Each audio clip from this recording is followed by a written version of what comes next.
Bienvenue dans ce nouveau numéro de l'Actu Vue du campus. On parle avec Mickaël Texier qui est toujours avec moi ce soir d'éloquence avec nos invités et le concours de plaidoirie qui est organisé vendredi prochain. Nous avons en effet avec nous en plateau Didier Cholet, bonsoir. Bonsoir. Alors vous êtes enseignant-chercheur à la faculté de droit et à côté de vous Florian Roger. Bonsoir Florian. Bonsoir. Vous êtes étudiant en master 1 de droit et vous êtes le vainqueur du concours l'année dernière. Vous remettez votre titre en jeu, c'est ça? Pas trop de pression? Un petit peu, mais c'est un challenge, il faut le tenter. Didier Cholet, est-ce que vous pouvez nous expliquer, avant qu'on échange un peu plus, comment ça se passe, voilà, de base, ce concours? Eh bien, l'idée est de reconstituer un procès réel, un procès d'assises. Le concours se déroule dans la salle des assises au tribunal du Mans.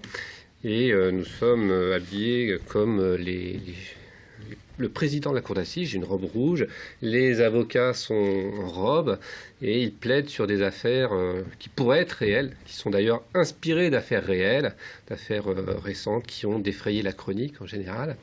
Et chaque équipe d'étudiants doit essayer de nous convaincre de faire la plus belle plaidoirie. Et celui qui l'emporte est celui qui a eu le plus d'éloquence. Pas celui nécessairement qui va gagner l'affaire, mais celui qui sera le plus éloquent. Ah oui, c'est pas le résultat qui compte en fait. Non. Heureusement, parce que c'est comme ça dans la vie d'avocat, non?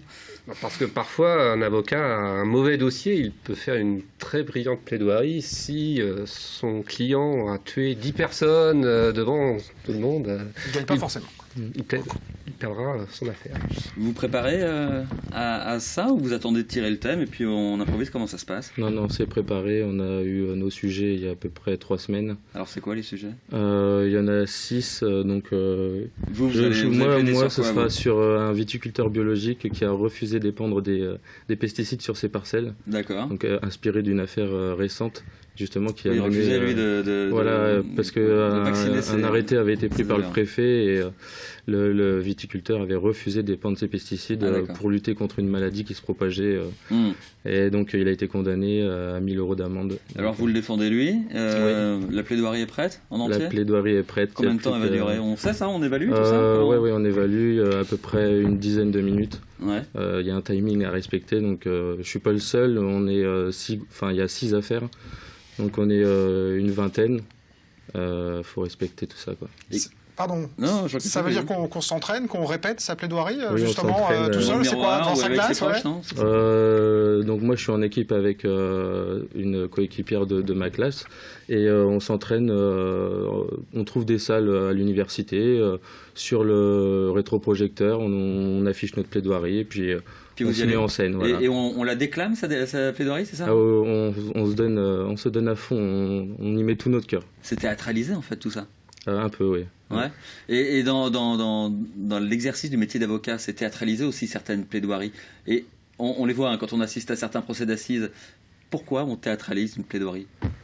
Alors, c'est théâtralisé. Certaines plaidoiries sont théâtralisées, celles qui se déroulent devant la cour d'assises essentiellement, parce qu'il s'agit de convaincre des jurés qui sont essentiellement des personnes qui sont tirées au sort, donc non pas des professionnels du droit, mais vous et moi, qui pourront être tirés au sort. Et donc, ce qui va compter, ça va être les arguments humains, les arguments qui ne sont pas nécessairement des arguments de droit. Donc, dans un temps très réduit, il faut essayer de convaincre des personnes. Il y a une continuité du procès d'assises, donc les jurés doivent délibérer immédiatement. Donc, ce qui a été dit a un impact très fort. Dans les procès civils ou autres, le magistrat se retire avec le dossier et réfléchit à tout ce qui a été dit et tout ce qui a été écrit. Dans le procès d'assises, il faut trancher immédiatement. Donc, ce qui est dit par l'avocat a un impact très fort. Ce qui veut dire que le fond n'est pas le seul à compter, la forme aussi est importante alors, pour convaincre.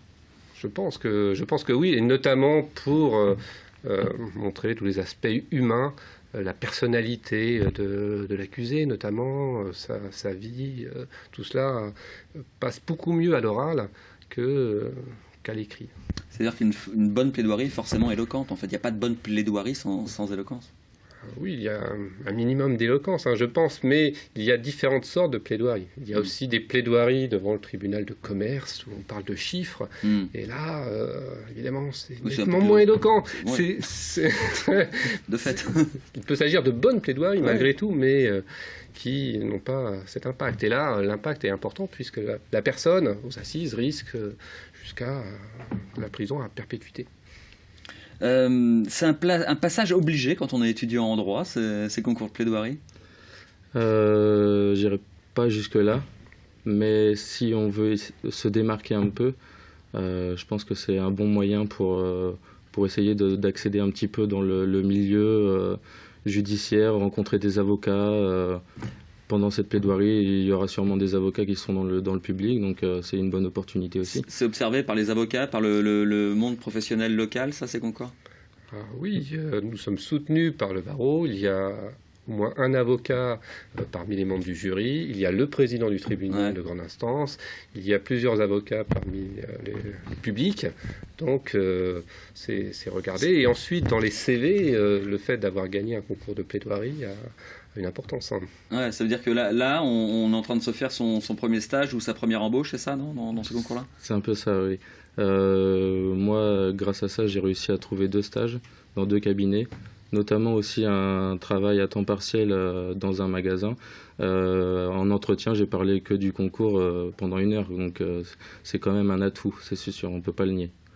J'aimerais qu'on élargisse un petit peu du concours de plaidoirie au droit en général. Alors, on a bien compris que ce concours de plaidoirie est réservé évidemment pour ceux qui se destinent à la profession d'avocat, en priorité, à part ceux que ça amuse peut-être, hein? Pas toujours. Non, moi, au départ, j'étais pas décidé pour devenir avocat, et c'est justement en faisant la plaidoirie que j'ai une vocation qui s'est un peu découverte. Ah oui, d'accord. Ouais. Et depuis, c'est pour ça que je recommence cette année. J'ai envie d'avoir cette petite adrénaline justement devant tout le jury et en étant dans une cour d'assises qui est quand même sympathique quand on est étudiant en master, quoi. C'est là que se passe effectivement des pans importants de la justice au niveau local. La fac de droit, donc, forme pas évidemment que des avocats, mais quelle est la proportion d'avocats formés dans une fac de droit par rapport aux juristes, aux magistrats? Est-ce que c'est la voie royale, on va dire?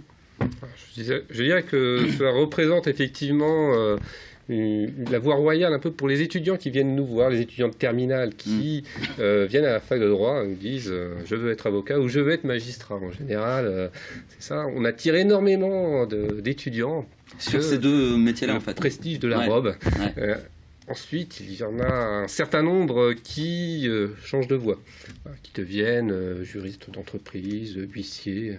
Et c'est la majorité, en fait, au bout du compte, qui ne sont pas avocats et magistrats? Je pense que la majorité ne deviennent pas avocats. Alors, parmi ceux qui rentrent en première année, c'est certain, puisqu'il y en a un certain nombre qui, ensuite, ne continuent pas les études de droit.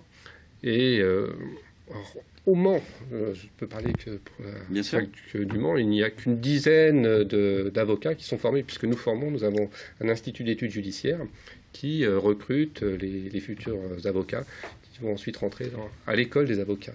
Voilà, donc il y en a une dizaine contre 300-350 étudiants en première année.